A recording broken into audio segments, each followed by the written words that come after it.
I would really emphasize that it's only strength that is going to prevent further escalation. If we show weakness as we have in the past, then there will almost certainly be greater escalation than we're going to see anyway. The Israeli Prime Minister has vowed to harm anyone who attacks Israel as the threat of an attack by Iran looms.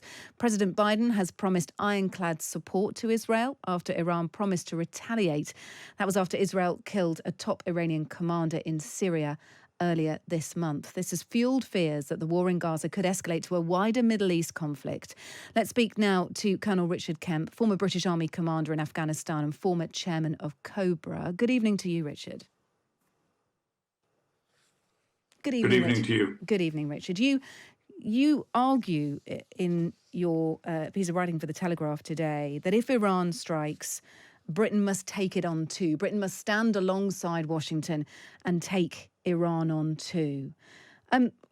Give me your thought process behind that, because many Britons will say, I don't think it's wise for us to think about becoming involved in what potentially could be a huge escalation in the Middle East. Yeah, I think it's more likely to be an even huger escalation if Israel is simply left to its own devices to absorb. Could be a significant Iranian attack and then strike back. I think that's potentially going to be even more problematic and lead to even greater hostilities. Let's not forget that Britain is already fighting alongside the US in the Red Sea, trying to deal with the Iranian proxies, the Houthis, who have been attacking international shipping, and it's right and proper they should do, because the attacks on freedom of movement in the Red Sea are an attack on our country, on all countries that need that movement. In turn, on itself, we're also culpable for a large element of the conflict that's taking place now in the Middle East. Not totally responsible. We have culpability. The US, the UK, France, Germany, other countries have been appeasing Iran for many years now, really since President Biden assumed office, and did his best to try and resurrect President Obama's very, very flawed nuclear deal. And in order to do that, he with our agreement, our support, he released billions of dollars of frozen assets to Iran, turned a blind eye to too many Iranian acts of aggression. And in that encouraged what's going on now. All of the attacks taking place against Israel from Syria, Yemen, from the West Bank, from Gaza, from Iraq, all of those are being done by Iranian proxies funded by money that we agreed could be released to Iran. On top of that, the last Home Secretary said that the IRGC, part of the Iranian government, represents the greatest threat to the UK. So it's quite that we should be helping to contain and deal with Iran's aggression against Israel.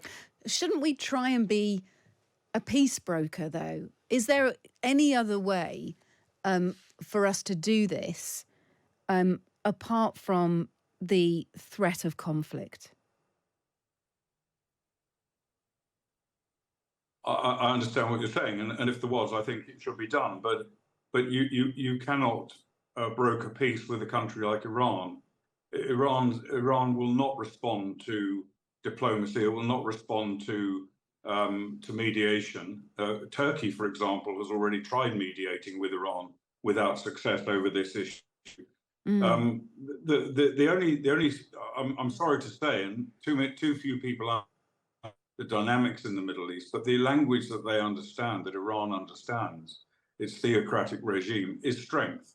Now, I would hope that if Britain, France, Germany, the United States are willing to strongly stand up and at least show that they're willing to support Israel in this, that might have a deterrent effect. It's possible. So but a large coalition. Not pleading. Yeah, a large coalition of Western countries, pressing upon Iran may be a possibility. I want to know what you think of the comments of Marco Rubio, the Florida senator today. He's also vice president of the US Senate Intelligence Committee. And he has said that Israel will respond instantly if Iran strikes. Israel's going to respond instantly with an even more severe counterattack inside of Iran. What happens next, he says, is the most dangerous Middle East moment since 1973. What do you think of that?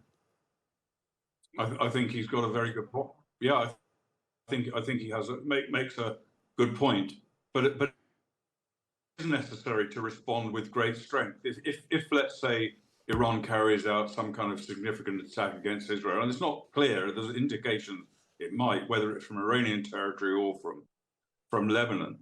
There are indications, but if it does happen, and there is a limited, a proportionate response, I think that will encourage Iran to do it Yeah. again.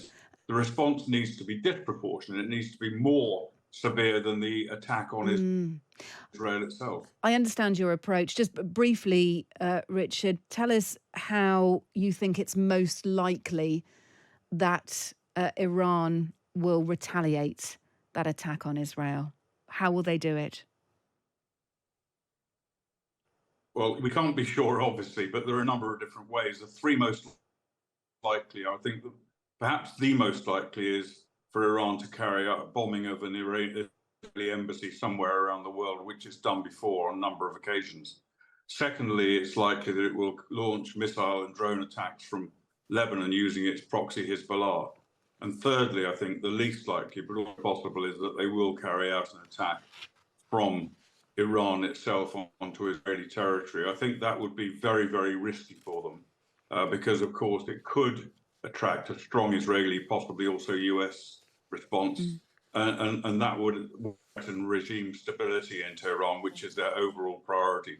But any one of those three things, or possibly other options, we could see happening potentially in the days. But I would really emphasise that it's only strength that is going to prevent further escalation. If we show weakness as we have in the past, then there will almost certainly be greater escalation than we're going to see anyway.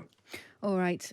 Thank you so much for bringing your expertise to the programme. Colonel Richard Kemp, former British Army commander. Good to speak to you. Thank you.